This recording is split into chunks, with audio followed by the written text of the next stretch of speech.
À toi, Sylvana, on t'écoute avec grand intérêt. Parfait. Merci beaucoup, Claude, pour la présentation. Merci d'ailleurs pour cette invitation. Je me réjouis de me retrouver encore une fois au Sodrus, puis de participer à ces activités. Alors, bonjour à toutes et à tous. Merci d'être là pour cette conférence. Comme vous l'avez bien vu, je vais vous parler aujourd'hui de la neutralité du Liban, une solution ou une initiative proposée par le patriarche de l'Église maronite pour une sortie de la crise actuelle que vit le pays. Le plan de la conférence sera le suivant. Premièrement, je vais vous présenter une lecture du patriarche Ra'i de la situation actuelle au Liban. Alors, durant toute ma présentation, toute la lecture que je vais faire va se faire vraiment selon le regard du patriarche, comment lui, il pose un regard sur la situation actuelle, pourquoi il propose une conférence internationale et il nous parle de neutralité comme solution de la crise actuelle. Certainement, en parlant de neutralité, puis comme plusieurs autres termes dans le langage courant arabe, il faut revenir sur les définitions parce qu'ils peuvent être porteurs d'ambiguïté. Alors, on va revenir sur le terme neutralité et ses déclinaisons dans la culture libanaise pluricommunautaire pour ensuite arriver à la question pour ou contre qui cette neutralité est proposée dans un contexte d'un État qui est quasiment échoué, d'un État qui vit beaucoup de difficultés.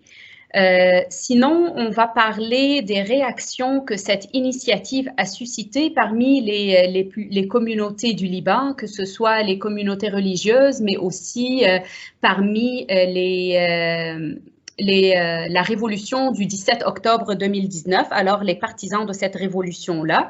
Quels sont les obstacles majeurs que rencontre cette initiative? Et en fin de compte, on va essayer de répondre à la question si la neutralité pourrait vraiment être une solution d'apaisement des réactions communautaires et de renforcement de la loyauté à l'État.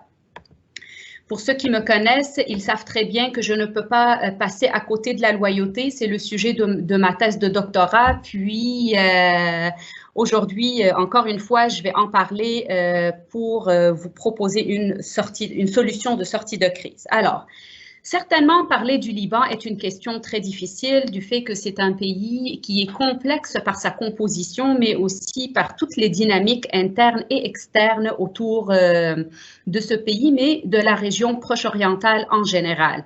Pour pouvoir suivre tout le long de cette conférence, quelques éléments seraient intéressants à rappeler pour une compréhension du contexte général et global de la neutralité qu'on va traiter tout le long de la conférence. Cela étant dit, je fais un petit rappel comme quoi le Liban est une république. C'est un État civique, Daoula Madaniya, qui sépare en fait dans sa création la religion de l'État. Toutefois, le problème qui se pose est vraiment au niveau du système politique. C'est un système confessionnel, donc le partage du pouvoir est réparti entre chrétiens et musulmans, et pour ceux qui ne le savent pas, il est réparti à moitié entre chrétiens et à moitié entre musulmans. Alors, la réalité, c'est que le système de quotas qui distribue le butin et les intérêts entre les partis contrôlant le pouvoir cause problème aujourd'hui. Donc, les particularités des institutions libanaises tiennent vraiment à ce caractère confessionnel qui est quand même très présent et très puissant partout et gère toute l'arène politique. Le Liban est aussi un pays fragile. Il est fragile de par sa population mosaïque. On a 18 communautés religieuses qui sont reconnues au sein de l'État et qui sont présents sur un territoire qui est très petit de 10 452 km et qui essaye de réussir un certain modus vivendi ou un vivre ensemble. Il est aussi fragile de par son emplacement parce qu'il est au carrefour géographique de plusieurs conflits. On s'entend très bien la cause palestinienne, la Syrie qui vit une guerre qui dure depuis maintenant plusieurs années et certainement Israël. Le Liban a donc besoin plus que jamais d'une aide internationale, mais aussi il a besoin d'une aide des pays arabes riches, mais des pays qui sont ou qui constituent aussi sa profondeur géopolitique et aussi de l'aide de l'Occident parce qu'il se reconnaît aussi dans les valeurs et les intérêts occidentaux. Qui sont les puissances rivales sur le territoire libanais? On s'entend très bien que le Liban n'est pas isolé de ce qui arrive dans la région et des conflits régionaux et internationaux. Donc, le Liban aussi est un territoire pour la fitna entre les sunnites et la chiite, alors cette guerre sectaire entre les musulmans. Il est pris dans la rivalité et la polarisation entre l'Iran et l'Arabie saoudite et certainement il est affecté par la présence d'Israël à sa frontière sud. Alors, ce rappel fait, on passe au cœur de la conférence, puis avant de commencer à parler de l'approche du patriarche Ra'i qu'il nous propose pour la situation du Liban, j'aimerais juste situer un peu le personnage. Qui est le patriarche et pourquoi c'est lui qui propose cette solution-là? Bchara Boutros Ra'i est le 77e patriarche maronite d'Antioche et de tout l'Orient depuis mars 2011. Le patriarche a principalement une certaine responsabilité parce qu'il est un acteur non impliqué directement dans les confrontations. Le patriarche ne s'aligne pas sur les conflits, puis ça c'est historique, on peut le voir dès le début de la création de l'État libanais en 1920. Le patriarche va toujours se prononcer quand l'État est menacé, quand il y a vraiment une urgence et une menace contre l'État et la nation. Et c'est dans ce sens que le patriarche va faire cette initiative-là et va se prononcer face à la situation actuelle.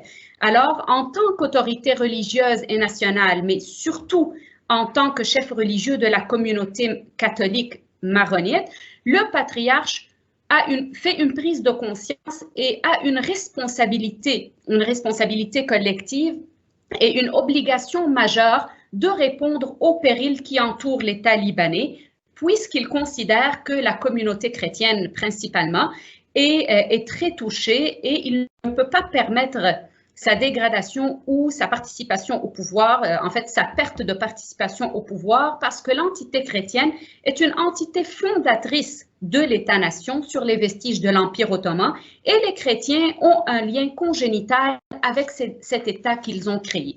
C'est autour de cette idée puis de cette position que le patriarche va proposer sa sortie, cette initiative pour une sortie de crise.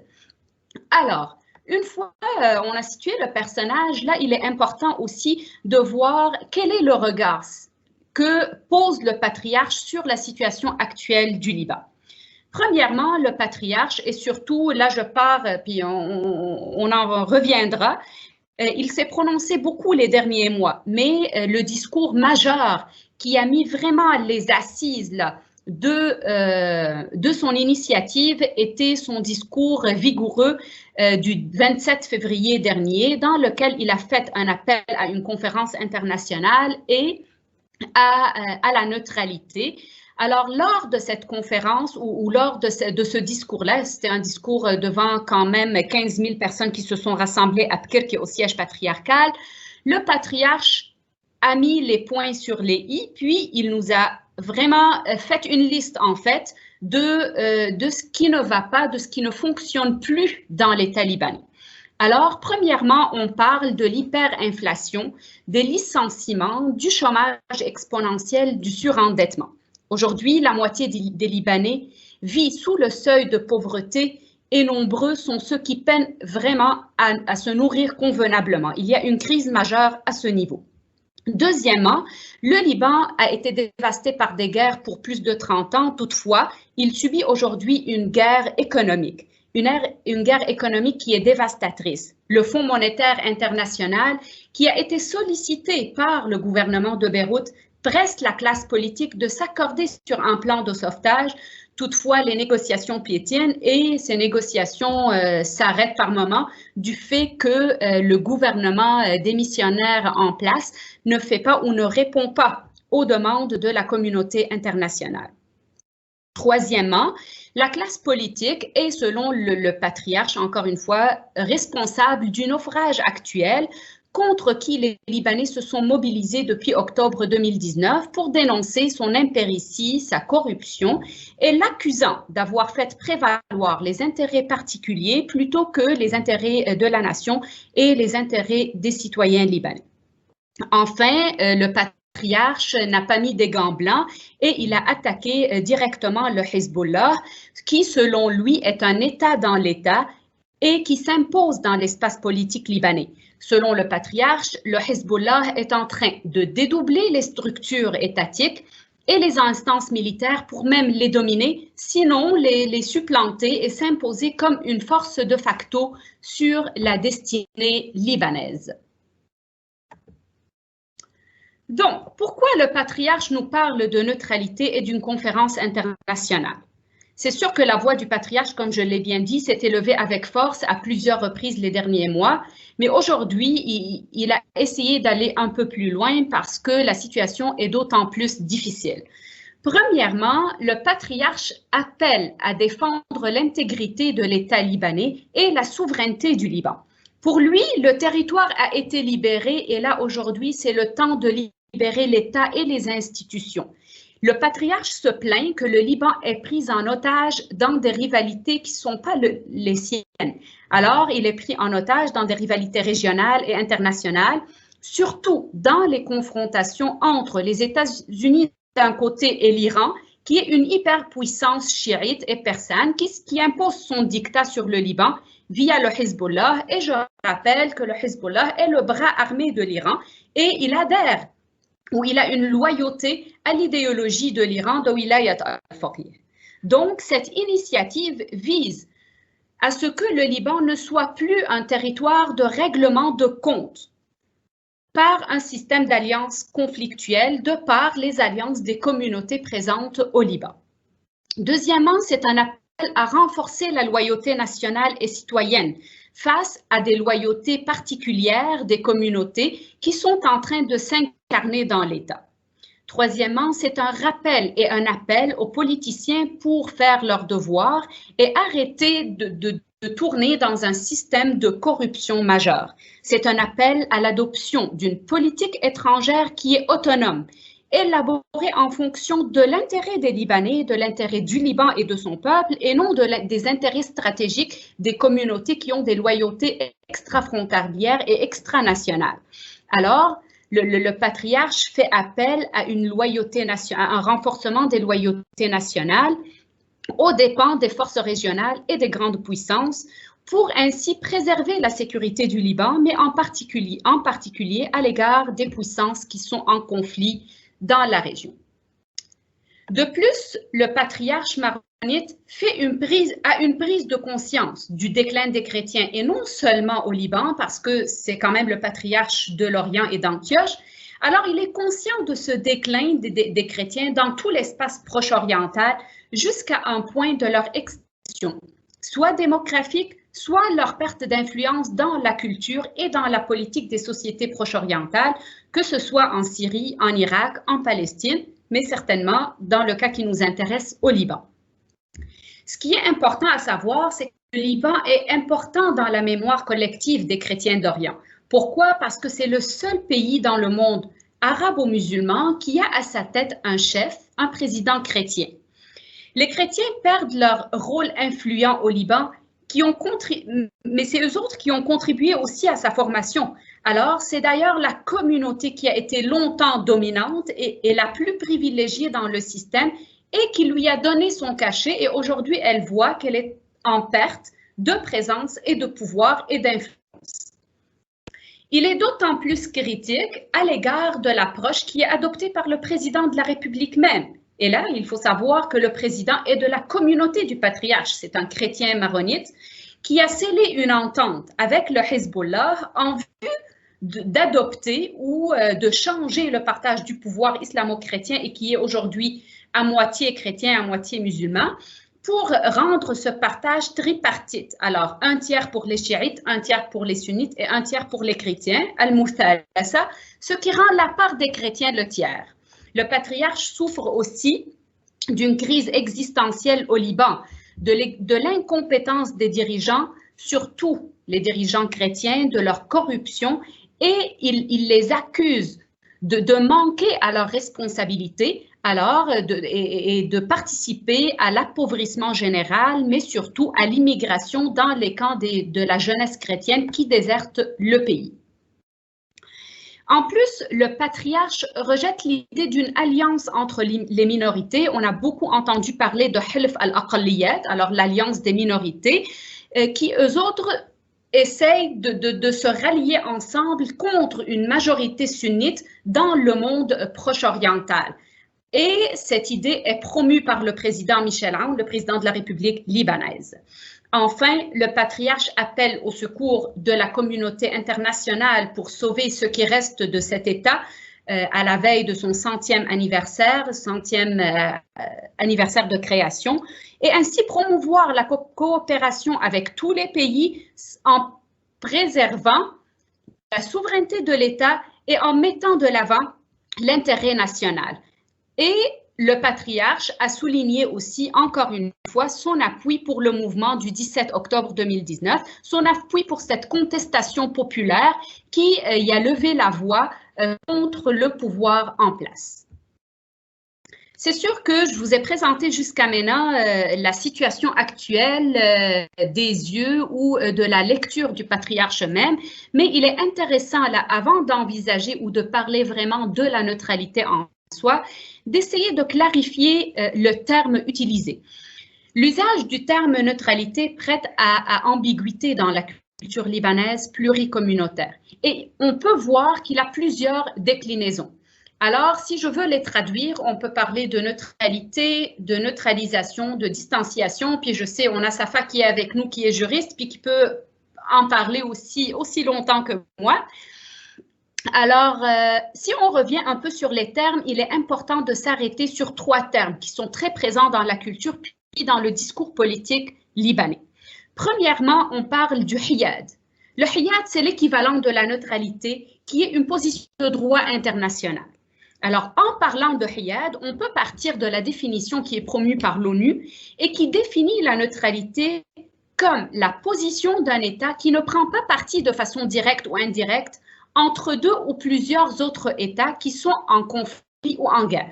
Quel est le but de cette neutralité ou de cette position de droit international? Le but, c'est de passer d'une culture de la réaction à une culture de la prévention. Cela nous amène à une diplomatie préventive qui encourage le dialogue, qui encourage l'adoption de compromis et le règlement de conflits d'une façon pacifique. Alors, mettre de l'avant la neutralité, c'est dire qu'on veut être reconnu au niveau international comme étant un État neutre, alors un État à distance égale de tous les autres États qui sont en conflit et qui ne sont pas en conflit, et d'adopter cette posture-là. Mais aussi, c'est adopter une politique de neutralité. Alors, à part autre que la reconnaissance, il faut aussi avoir cette attitude de ne pas se mêler ou de ne pas s'immiscer dans les affaires des pays qui nous entourent ou dans les affaires des autres pays en conflit. Alors, on peut parler d'une neutralité qui est naturelle ou parfaite et qui est du ressort du droit, puis c'est le droit de chaque pays de dire « moi, je ne veux pas m'immiscer dans les droits des autres, puis je n'ai aucune affaire là-dedans ». Mais aussi, il y a un état qu'on appelle la neutralité permanente, qui est une neutralité issue d'un pacte spécifique, c'est-à-dire qui a une reconnaissance au niveau institutionnel et au niveau de la Constitution. Et là, on va voir ça dans l'appel du patriarche. Ça, c'est au premier niveau. Le deuxième terme qu'on voit dans le discours politique, c'est le terme de tahyid. Alors, quelle est la différence entre le hiyad et le tahyid? Le tahyid, on parle plus de neutralisme ou de neutralisation. Lui, c'est plutôt une position politique. Alors, ce n'est pas un appel à une reconnaissance juridique du non-engagement dans les conflits, mais c'est plutôt une attitude politique qui est définie par le refus d'adhésion à tout conflit ou à tout système d'alliance politique ou militaire. Pour arriver enfin à an-na'ib an-nafs, c'est-à-dire la distanciation ou le non-alignement. Je ne reviendrai pas ici sur l'historique du terme du non-alignement ou comment il est arrivé dans le discours politique en général et globalement, parce qu'il est du ressort de la guerre froide, puis des pays qui n'ont pas voulu s'aligner, que ce soit sur la politique états-unienne ou autre. Alors là, c'est juste d'être à égale distance et de ne pas s'impliquer ou qui refusent de s'aligner systématiquement sur la politique d'un autre pays. Globalement, ce sont ces trois termes qui sont les plus présents dans la sphère politique libanaise. Et le non-engagement, le non-alignement, le neutralisme, la distanciation de soi, entendu comme la non-participation à des blocs ou des alliances, ne signifie pas une neutralité.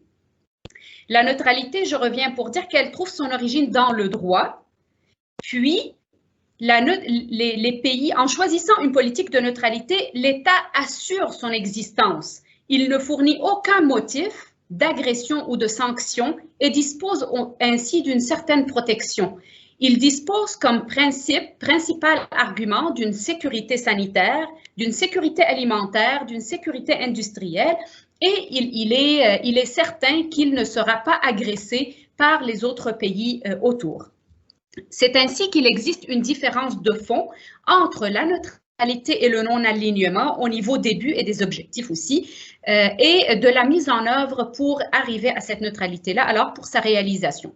Le plus important aussi, c'est de ne pas seulement se dire un État neutre, parce qu'on peut dire, bon, nous, on veut être un État neutre, on ne s'immisce pas dans les affaires des autres et on ne se rallie pas sur les politiques de conflictuelles. Toutefois, il faut adopter une politique qui est continue de neutralité. Alors, ce n'est pas seulement la position juridique qui est intéressante dans le cas du Liban, c'est aussi la culture ou la politique de neutralité qui est permanente et qui peut être vue et assurée dans les faits, alors dans les prises de position au quotidien.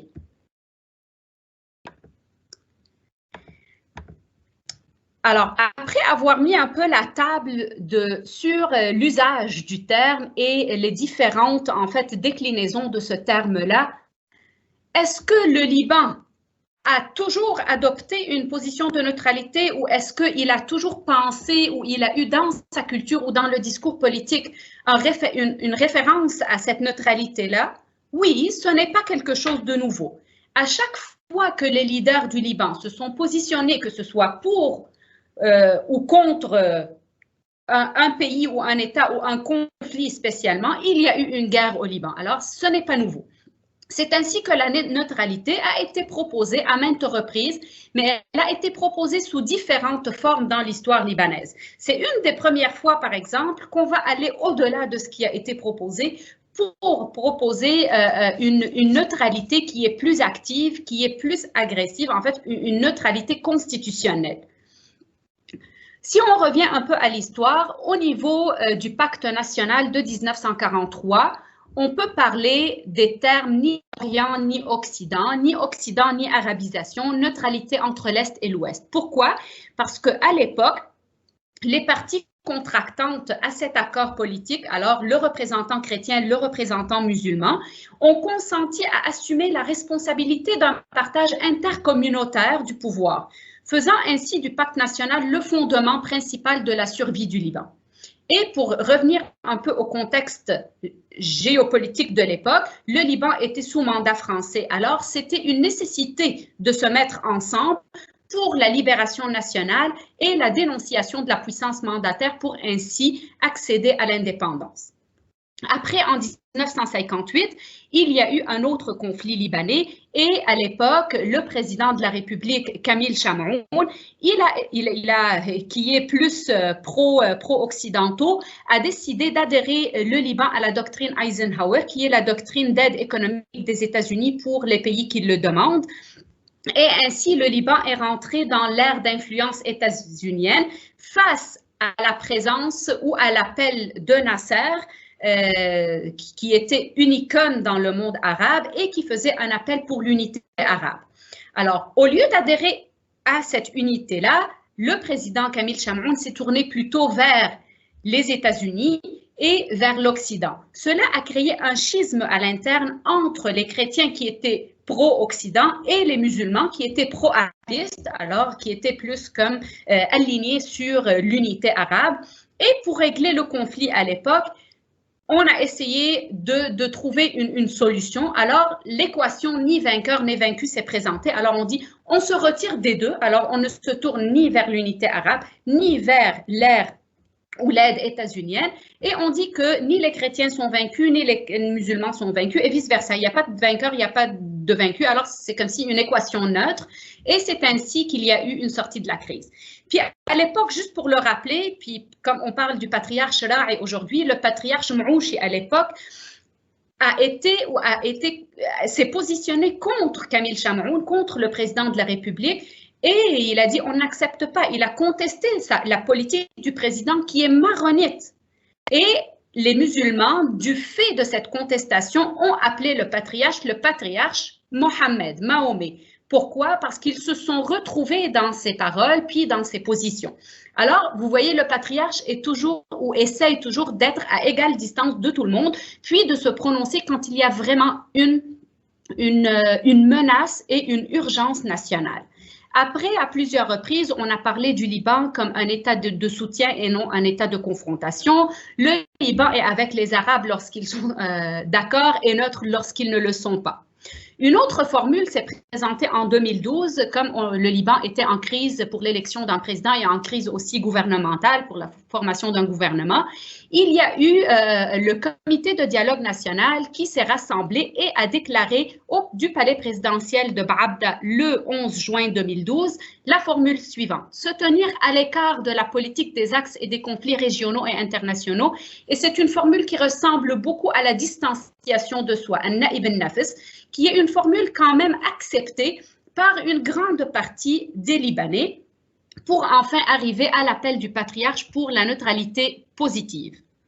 Donc, cette neutralité à laquelle appelle le patriarche et qui est présente dans la culture politique libanaise, elle est contre ou pour qui? Premièrement, le discours vigoureux du patriarche est à l'encontre à ceux qui paralysent les institutions du pays. C'est un appel à la libération de l'État maintenant que le territoire a été libéré. Le patriarche a clairement affirmé que son appel n'est pas à l'aide internationale et en désespoir de cause, après avoir constaté que la classe politique est corrompue et que tous les canaux internes pour un règlement de la crise sont paralysés. Alors, le but de cet appel est de freiner la désintégration des institutions. Deuxièmement, le patriarche vise à donner au concept de neutralité un caractère constitutionnel. Alors, il veut l'amener, il a un souhait de l'amener du concept qui est quand même accepté du non-alignement ou de an-naïb al-nafs, de la distanciation, à un concept plus juridique au niveau de la Constitution. L'objectif de la conférence internationale est ainsi, sous les auspices de l'ONU, n'a pas pour objectif en fait le déploiement de soldats ou de militaires et ne se veut pas une atteinte au pouvoir décisionnel libanais, mais plutôt pour débloquer la crise interne et qui n'est plus capable d'être résolue à l'interne. Puis, dernièrement, c'est un appel face à l'implantation des Palestiniens et des déplacés syriens aussi, et l'intégration des déplacés syriens face au coup d'État, à la non-formation du gouvernement, à la confiscation de la décision et de l'absence de réforme. Le patriarche affirme encore une fois qu'on a besoin d'une seule armée sur le territoire libanais et non pas de deux armées. On a besoin d'un État et non de deux États. Alors, quelles étaient les réactions face à la proposition et à l'initiative du patriarche? Dans l'ensemble, les acteurs libanais sont en désaccord avec l'usage du terme neutralité. Alors, neutralité dans sa définition de droit international. Au niveau des sunnites, on va voir que surtout ceux qui sont pro-Hariri, le président sortant du gouvernement, puis qui est appelé, en fait, rappelé à nouveau pour former un nouveau gouvernement et qui n'arrive pas aujourd'hui à le faire, ils préfèrent plutôt la formule qui est déclarée à Baabda et qu'on vient de nommer, alors se tenir à l'écart de la politique des axes et des conflits régionaux et internationaux et qui s'apparente plus au concept de distanciation. Ils ne veulent pas s'embourber et ils ne veulent pas des ingérences dans les conflits des autres. Les sunnites croient que cette déclaration de distanciation, elle est suffisante. On n'a pas besoin de la neutralité en soi. Pourquoi? Pour deux raisons. Pour ne pas aller premièrement vers ou se tourner vers les Arabes qui considèrent que pour le moment, ils sont pris dans leurs problèmes et ne sont pas capables d'appuyer le Liban dans sa crise. Et deuxièmement, parce qu'ils considèrent que la neutralité demande un effort diplomatique qui n'est pas assuré pour le moment. Deuxièmement, au niveau de la communauté chiite, la communauté est sous l'emprise du Hezbollah. Elle rejette le principe de neutralité et même de l'internationalisation et tout appel à la résolution externe de la crise interne. Alors, du fait de leur alignement sur la politique iranienne dans la région, le Hezbollah adhère à l'idéologie de Wilayat al-Faqih. Il a une loyauté qui semble être plus forte à cette idéologie-là et il travaille pour ses intérêts stratégiques-là. Alors, sa loyauté pour le Liban est affaiblie du fait de son alignement extrafrontalier puis extraterritorial.